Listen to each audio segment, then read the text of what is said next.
Tonight, on First at 9, this Saturday the 22nd of February 2025. Scaling new peaks. Sri Lanka currently maintains $6.1 billion in foreign reserves, claims the Minister of Foreign Affairs. Further claims that the government will not be shaken down by the opposition's baseless remarks. Old tales. Opposition leader calls for an effective program to ensure public security. Meanwhile, the opposition claims that the UNRWA administration follows the failed procedures of previous regimes. The baton of justice. 58 gangs and 1,400 criminals identified, claims the acting IGP. Also calls on the police commission to not interfere with police internal affairs. Fatal encounter. 2 suspects arrested over the fatal Kotahena shooting killed earlier today during a police shootout. Ministry of Defence announced a 90-day detention order to further question the suspects involved in the killing of Ganemulla Sanjeeva. Chilo Dairy, Sri Lankawama Kiren Perata. ඔබේ විශ්වාසය දෙනු සෙන්සුරයින් දැන් ළඟම ඇති ෆාමසියෙන් ලබා ගත හැක. කණ්ඩ පරිස්සම් කරගත්තොත් අපි පරිස්සම්. This is Derana First at 9, live from Studio 24 in Colombo. Good evening and welcome to Derana First at 9. I'm Aditya Drisingha joining you live with the latest in Sri Lanka and around the world. Brought to you by the only Sri Lanka media network to rise to the pinnacle across all media platforms, recognized as the best by every survey and beloved by the people. Now on your top story tonight, two suspects arrested over the fatal Kotahena shooting were killed earlier today during a police shootout. According to reports, the shooting occurred while the suspects were being transported by law enforcement officials to uncover a hidden stash of weapons. Despite the death of the 2 suspects, the police conducted a search operation to recover the weapons reported by the now deceased suspects. During the operation, 10 rounds of live ammunition and a live hand grenade were confiscated by the police. Off the back of several high-profile murders with ties to organised crime occurring island-wide, a fatal shooting took place at 9:30 p.m. yesterday at a store selling mobile phones. The shooting targeted at the person running the store was carried out by 2 unknown assailants on a motorcycle using a T-56 firearm. During the shooting, a 38-year-old individual tragically lost his life. Within 10 minutes of the incident, the driver of the motorcycle and the gunman were arrested by the police. The arrest was made by 2 police officers deployed for traffic duty who followed the 2 suspects after growing suspicious of their demeanor and conduct in the immediate aftermath of the shooting. Consequently, the 2 officers who gave chase to the 2 suspects arrested them at Grand Pass, Orugudavatta. During the arrest, the police confiscated the T-56 firearm utilized for the murder along with the motorbike used as the getaway vehicle. Upon interrogating the suspects, the police uncovered that a stock of weapons were stashed off at Crow Island in Mattakulia. Subsequently, the police took steps to lead the suspects to Crow Island in a bid to secure the stash of hidden weapons. According to the police, while in transit, the 2 suspects who allegedly behaved rather anxiously attempted to snatch the sidearm of the officer in charge of the Kotahena police station. During the subsequent quarrel that ensued, the firearm was set off, injuring the foot of the police constable. Consequently, the police claimed that they opened fire in self-defense. The police further revealed that the injured suspects were promptly admitted to hospital, where they were later declared dead after efforts to revive their lives. The 2 suspects, aged 32 and 35, were residents of Piliyandala and Modara. Of the 2 suspects, the 32-year-old is suspected to be the shooter who opened fire at the Kotahena mobile phone salesman. According to reports, he was a former soldier of the Sri Lanka Army who retired in 2015. Meanwhile, a special search operation was initiated at Crow Island Mattakulia in a bid to secure the stash of weapons hidden. During the search operation, the police recovered 10 rounds of live ammunition along with a live hand grenade.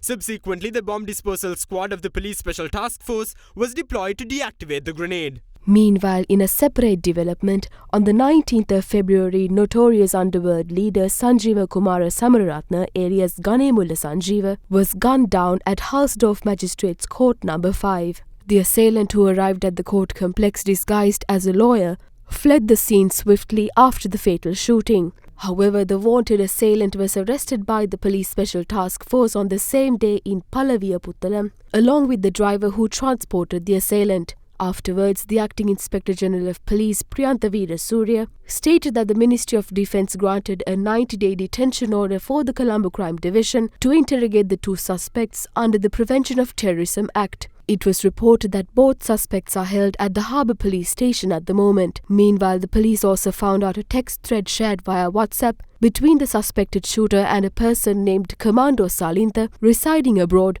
who allegedly orchestrated the murder. The text thread contained information before and after the fatal shooting between the two individuals. The police also suspects that the prison staff, certain police officers and the staff of the Hausdorff court complex might have assisted the assailant to murder Ganemulla Sanjeeva. The police has confirmed that further investigations will be carried out regarding the matter. Against such a backdrop, another police constable has also been arrested earlier today by the Colombo Crime Division. The police officer attached to the Aturugiriya police, who was in possession of the van used by the suspected shooter to make his escape, was arrested over the discovery of certain bills within the van in question issued under his name. The suspect, who was produced to the Colombo Magistrates Court, was ordered to be held in remand custody until the 7th of March. At the moment, 5 suspects, including 2 police officers, have been arrested for the murder of Ganemulla Sanjeeva. The arrested driver who dropped off the assailant and the female shooter at the court complex was brought to the Colombo Chief Magistrates Court and was ordered to be held in remand custody until the 7th of March. However, the suspect's identity has not yet been disclosed.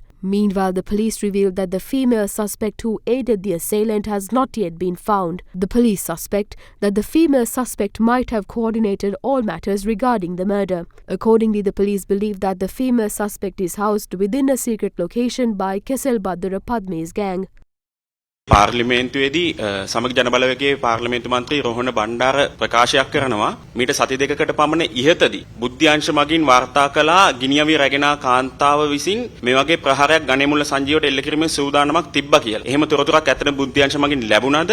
ඒ වගේම මේ සැකකරු අත්අඩංගුවට ගත්තේ වෙඩික්කරු අත්අඩංගුවට ගත්තේ Dubai වලින් ලැබුණු මේක ප්ලෑන් කරපු කට්ටියගේම තොරතුරක් මතද? එහෙම තොරතුරක් ලැබුණේ නැහැ නිශ්චිත විදියටම මේ ස්ත්‍රියක් සම්බන්ධ වෙනවා කියලා. අපිට තොරතුරක් ලැබිලා තිබුණා කොළඹදී වෙඩිතැබීමක් නෙවෙයි ඊට පෙර සතියේ තිබුණා ගම්පහ අධිකරණයට යන්න ගණේමුල්ල සංජීව ඉදිරිපත් වෙන්න ඒ සම්බන්ධයෙන් මට තොරතුරු ලැබුණු වහම මම ගම්පහ කොට්ටාස බාර නිලධාරීට කතා කළා ඒ සම්බන්ධයෙන් දැනුම් දුන්නා ගරු මහේස්ත්‍රාත්තුමාව දැනුම් දීලා මේක අවලංගු කළා වර්චුවල් එවිඩන්ස් ලීක් කරන්න කියලා. නමුත් ඒකේ එදා ආවේ නැහැ. ඒ හින්දා ඒ සම්බන්ධයෙන් ගැටලුවක් වුණේ නැහැ. ඔබතුමාගේ දෙවෙනි ප්‍රශ්නය අපිට නිශ්චිතව කියන්න බෑ ඒ තොරතුරු ලැබුණේ ඔවුන්ගෙන් කියලා. අපි සාමාන්‍ය ක්‍රියාදාමයේ තමයි අපිට ලැබෙන දත්තත් එක්ක අවශ්‍ය තොරතුරුත් එක්ක අපි ක්‍රියාත්මක වුණා මාර්ග බාධක දාන්න. ඒ මාර්ග බාධකෙ තමයි ඔව් පුද්ගලයව තරඟට ගන්න. ගණේමුල්ල සංජීවට මේ වගේ ත්‍රෙට් එකක් තියෙනවා කියලා දැනදැනත් එයාව ගෙනාවේ මොකක් හරි පොලිසිය පැත්තෙන්ම හරි ඒ සම්බන්ධ විමර්ශන කටයුතු කරනවා. එහෙම සම්බන්ධයක් තිබුණාද කියලා ඒ විමර්ශන කටයුත්තේ එක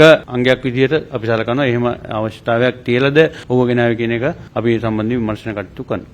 Meanwhile, the Acting Inspector General of Police, Priyanthavira Surya, stated that there had been a previous attempt to murder Ganemulla Sanjeeva. Against this backdrop, the group of Ganemulla Sanjeeva has been issuing threats against any individual who might have had a connection with Kesel Badura Padme. In the aftermath of Ganemulla Sanjeeva's murder, the police claim that conflicts within the underworld have intensified. Union Assurance. චන්දුරුසුමේ කාගෙන් මනාපේ සිංහ TV සඳහා සුපිරි deal. Don't waste time. Start your degree with pending A-level results this February with our partner universities. Call ACBT on 0117-699-499. Less sugar, same great taste. From Melbourne. Now, drawing attention to the recent spike in crimes across the country, leader of the opposition Sajith Premadasa called for an effective program which ensures both national and public security. Meanwhile, Member of Parliament representing the Samag Janabalawege, Ajit P. Perera, condemned the extrajudicial killings of the Kotahena murder suspects.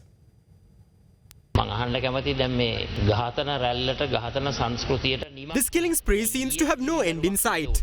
Another murder was reported yesterday. Against such a backdrop, not only is public security at risk, but the security of the public, judges, civil servants, lawmakers and public representatives are also at stake. These concerns should be addressed by the Minister of Public Security and Parliamentary Affairs. He should present an effective program to Parliament in this regard. This cannot be delayed any further. මේ පාර්ලිමේන්තුවට ඉදිරිපත් කරන්න සිද්ධ වෙයි. මේක තවදුරටත් ප්‍රමාද කරන්න බෑ. ගරු විපක්ෂ නායකතුමනි ඔබ කියන පරිදිම පහුගිය දිනවල දිගින් දිගටම As claimed by the leader of the opposition, it is true that various shootings occurred at different locations recently. All of these cases are currently being investigated. According to reports we have obtained so far, these shootings were carried out under the directives of a certain organized crime syndicate. However, we will bear the responsibility of national security and the security of the general public. We will never jeopardize national or public security. It has also come to the attention of the government that the relevant organized crime syndicate attempts to proliferate organized crime within the country. පිළිබඳ දැඩි අවධානය රජය යොමු වෙලා තියෙනවා. මට මතකයි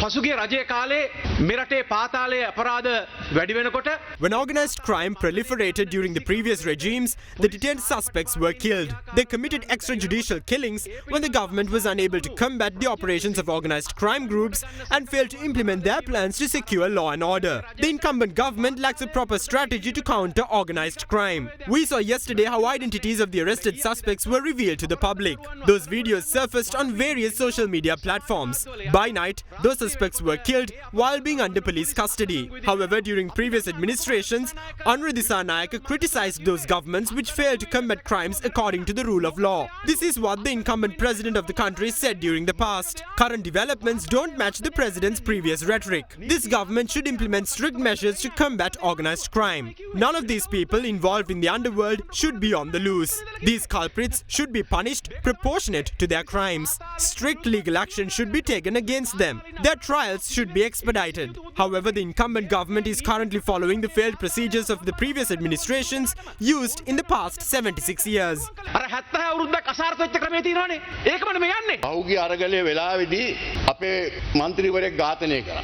A politician was killed during the struggle in 2022. Ranil Wickremesinghe granted gun licenses to all politicians and entrepreneurs in order to protect their lives and property. We obtained our gun licenses. However, this government has withdrawn our security. Yet the government has implemented no measures to arrest individuals with firearms. We request the government to return our firearms as our lives are currently at stake. ගිනි අවුදක් අපිට ලබා දෙන්න අපේ മന്ത്രിවරුන්ට මගේ ජීවිතේ ප්‍රශ්නයක් වුණොත් මේ රජය වල් කියන්න ඕන. ජාතික ආරක්ෂාව කියන්නේ මොකක්ද කියලාවත් දන්නේ නැහැ. ජාතික ආරක්ෂාවට තර්ජනයක් ලෙස These people are not aware of the term national security. Terrorism, religious extremism and foreign interference can pose threats to a country's national security, or else means that affect the stability of a country or even the proliferation of crime targeting the elite population of a country can also be identified as threats to national security. However, certain isolated incidents which occur in parts of the country do not affect national security. We cannot even use this term in such a context. However, it is true that this poses a threat to public security. මිනිසුන්ගේ ජීවිතවලට තර්ජනයක් තියෙනවා. මම පෞද්ගලිකව යෝජනා කරනවා. In my personal opinion, the capital punishment should be given if a person is convicted of murder. We cannot save this country without doing so. None of the presidents approved the death penalty. This resulted in the proliferation of organized crime. පාතාල කන්නෑම් බිහි වෙලා බය නැහැ. Now, Secretary to the Minister of Public Security and Parliamentary Affairs Ravi Seneviratne claims that there is a conspiracy afoot to destabilize the nation as revealed by intelligence reports received by the government. Meanwhile, Acting Inspector General of Police Priyantha Veerasurya claims that law enforcement officials have identified 58 syndicates of organized crime, about 1,400 criminal operators attached to those syndicates, along with their godfathers operating from abroad. Speaking at a press briefing today, the acting IGP took issue with the police commission publicly and strongly asserted that the commission must not interfere with the internal affairs of the police. We have identified 58 organized crime syndicates. 1,400 members of such gangs have also been identified. Upon investigating these gangs and criminals, we have discovered that the godfathers of these gangs operate from abroad. In 2025 so far, 17 shootings and 5 assaults with sharp weapons have been reported. At times, active duty police officers or armed forces personnel have protected criminals in the commission of these offences, either directly or indirectly. 2 police officers, 1 active duty soldier of the Sri Lanka Army, 7 former army soldiers and an officer of the Sri Lanka Air Force have reportedly been involved in organised crime so far this year. The highest amount of organized crimes occur within the western and southern provinces. We have already ensured security within those areas at the moment. The general public also has the responsibility to provide us with information. We have set up secure lines for them to provide us such information. Through the 1997 hotline, members of the general public can provide us information confidentially. We are ready to provide them with lucrative rewards in return for such information. In particular, a ₹1 million reward will be granted to anyone who provides information on a T56 firearm. දසලක්ෂයක් අපි ලබා දෙනවා එක T56 අවියකට. ඒ වගේම මෙතන දේශපාලනිකුත් සම්බන්ධයි. There is politics at play here. We know that during the past there was a political connection to organized crime. Organized crime has evolved to this state off the back of such political backing. We have received intelligence reports that certain factions are attempting to destabilize the nation. We have initiated investigations into such threats. The law will be strictly enforced against those individuals. We will never allow this nation to be destabilized. මේ රට අස්ථාවර කිරීමේ උත්සාහයන් වලට අපි කිසිසේත් ඉඩ දෙන්නේ නැහැ. Immediately after the incumbent government took office, we issued an unconditional order to surrender all firearms. Only a small amount of firearms have not complied with that order. An estimated 48 firearms have not been surrendered yet. All other firearms have been taken into the Defence Ministry's custody. I guarantee that we will subdue all organised crime despite the recent uptick in such criminal activity.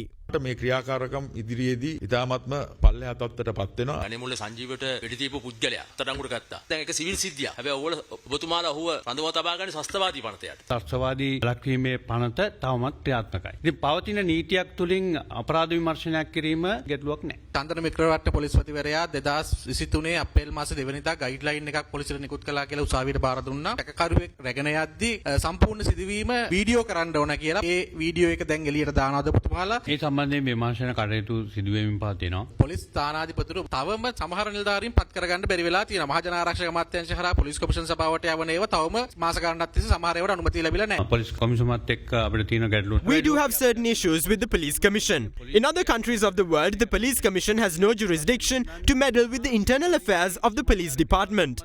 It exists to address issues that arise between the general public and the police and to take action against breaches of proper conduct by police officers. The police commission has disregarded those responsibilities. It now seeks to meddle with the police's internal affairs. I have submitted a written complaint on that matter to the police commission. Fast track your career from O levels with eSoft. ඩයිබටිසෝල් සීනි වලින් පරිස්සම් වන ඔබට අමතක නොවන පෝෂණය. Single 1111 up to 60% off from the 11th November to the 17th of November. Kalani wire කිසිගින්නක් නෑ. කිසිගින්නක් නෑ. Kalani Fire Shield Wire. Malibu chocolate cream, inguru and lemon puff. Less sugar, same great taste. From Malibu. Responsibility to look after our health. The best nutritional supplement for diabetic patients with no added sugar. Maliban Vitagen. Stay healthy for a good reason.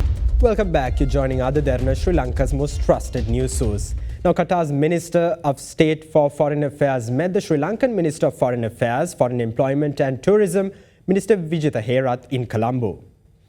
The meeting focused on cooperation relations between the two countries and ways to develop them in addition to a number of topics of mutual concern. Posting on X, Minister Herath also stated that the discussion focused on enhancing bilateral and multilateral cooperation and looking forward to strengthen ties between the countries. Now let's take a look at some of the latest developments in Sri Lanka's parliament. එහි ඉන්න ඉංජිනේරුවරු දෙන උත්තරට වැඩිය ඔබතුමාලා දැනුවත්කමින් ලබා දෙන එක වැඩිය හොඳයි. දැන් මේ සම්බන්ධයෙන් ඇත්ත తত্ত্বය ඔබතුමාලට තියෙන වැදගත්ම කටයුත්ත වන්නේ අඛණ්ඩව විදුලිය සැපයීම.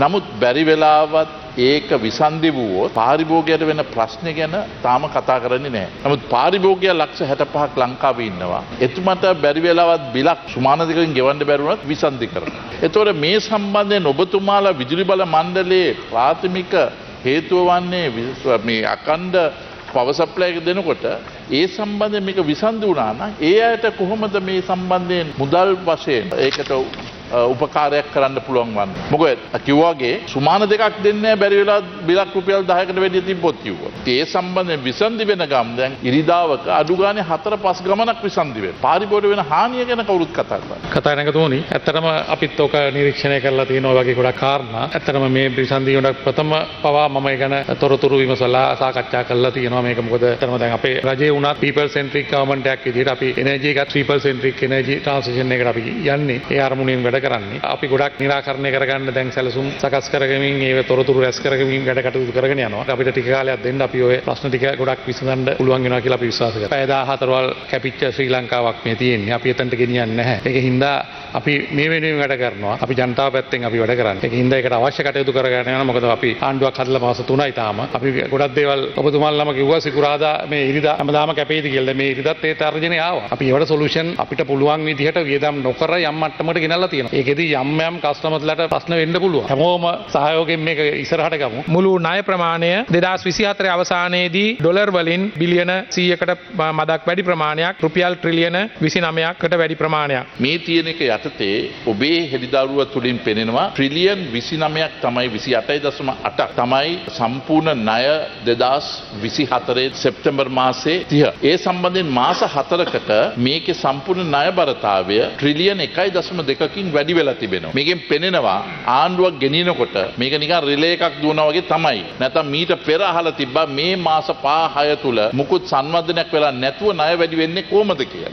අපි හැමෝම නිදහස් අධ්‍යාපනය ගැන විශ්වාස කරනවා. නිදහස් අධ්‍යාපනය සුරක්ෂා කොට පෝෂණය කරන්න ඕන කියලා විශ්වාස කරනවා. ගරු නියෝජ්‍ය කතානායකතුමනි, නිදහස් අධ්‍යාපනය සුරක්ෂා කොට පෝෂණය කරනවා කියලා ජනතා විමුක්ති පෙරමුණේ ප්‍රතිපත්ති ප්‍රකාශනයේ සඳහන් කරලා තියෙනවා. මේ අයවැය කතාවේ කිසිම තැනක නිදහස් අධ්‍යාපනය සුරක්ෂා කොට පෝෂණය කිරීම ගැන වචනයක්වත් නැහැ. මගේ අධ්‍යාපන ඇමතුමිය කියයි කවදක්වත් නැති තරම් අපි මුදල් වෙන් කරා කියලා. මුදල් වෙන් කිරීමෙන් පමණක් අධ්‍යාපන ක්‍රමය වෙනස් වෙන්නේ නැහැ. ජාත්‍යන්තර මූල්‍ය අරමුදලත් එක්ක අපි වැඩසටහනකට ගිහිල්ලා තියෙනවා. ඒ වැඩසටහන හරහා తాවකාලිකව මේ ආර්ථිකය කළමනාකරණය කර ගැනීමක් කරනවා. ඉතින් ඒකේ තවත් එක් අදියරක් මේ මාස 28 වෙනිදා ජාත්‍යන්තර මූල්‍ය අරමුදලේ 3 වෙනි සමාලෝචනය ඉදිරිපත් වෙනවා. ඒ 3 වෙනි සමාලෝචනය සම්මත වුණාට පස්සේ අපිට 4 වෙනි වාරිකය තවත් ඩොලර් මිලියන 335ක වගේ මුදලක් අපිට ලැබෙන්න නියමිතව තියෙනවා. අපි සුබවාදීව බලාපොරොත්තු වෙනවා ඒ තත්ත්වයට අපිට එන්න පුළුවන් කියලා. දැනටමත් අපි අපේ විදේශ සංචිතය ඩොලර් බිලියන 6.1ක ස්ථාවර ශක්තිමත් තැනක පවත්වාගෙන යනවා. පහුගිය කාලේ මේව වැටිලා තිබුණා. අද ඒකත් එක්කම මූලික ප්‍රාග්ධන වියදම් අපි 4%කට සීමා කරලා අපි ඒකත් කළමනාකරණය කරගෙන යනවා. ඒ නිසා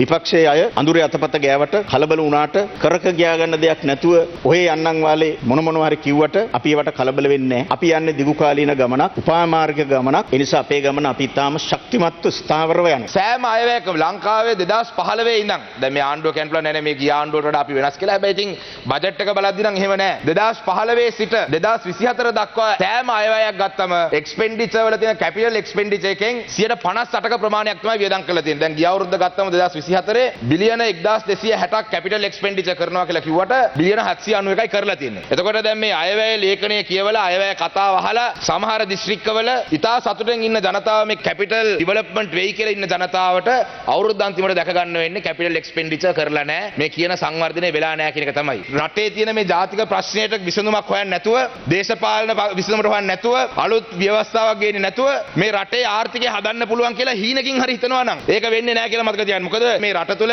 foreign direct investment එකක් ගේන්න පුළුවන් එක ක්‍රමවේදයක් මේ බජට් එකේ නැහැ. The government is facing an inferiority complex when we raise some issues. There is no ego here. If we are raising a point, if there's give due credit to that point, if there's value in it, try to understand it, try to implement it. Don't dismiss it just because you have 2/3. There have been repeated issues of people showing cruelty to animals, harming animals. One dog, I believe, was beaten to death. Another dog was burnt to death. And I believe last month, a dog was sent in as bait into Yala, for the leopard, and just for tourists to see. And, for a country which thrives on, Buddhist principles, I think we need to pay more attention to the voiceless.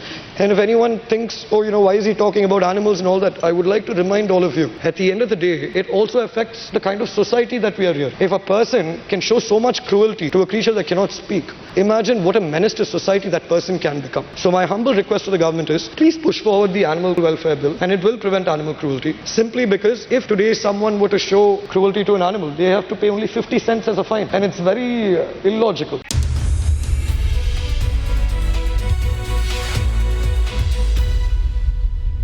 Now, in your business news, the ferry service from Nagpatnam in India to Kankasandure in Sri Lanka resumed today after more than 2 months. The ship departed from Nagpatnam port to Kankasandure with 83 passengers and will operate 6 days a week except on Tuesdays. Passengers can carry 10 kilograms of luggage with them and additional charges would apply to carry beyond the permitted volume.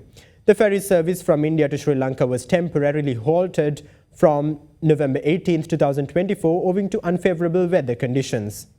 Secretary to the President Dr. Nandika Sanat Kumar Naik met with Vietnamese ambassador to Sri Lanka this morning at the Presidential Secretariat. Discussions focused on strengthening diplomatic relations between Sri Lanka and Vietnam. Additionally, both parties engaged in an in-depth conversation regarding ongoing and upcoming development projects in Sri Lanka with Vietnam's support. The ambassador expressed Vietnam's willingness to share its expertise in agriculture, tourism and investment promotion with Sri Lanka. Further discussions were held on effectively utilizing Vietnam's achievements for Sri Lanka's progress. That's all the news we have for you tonight. Thank you. Have a great night.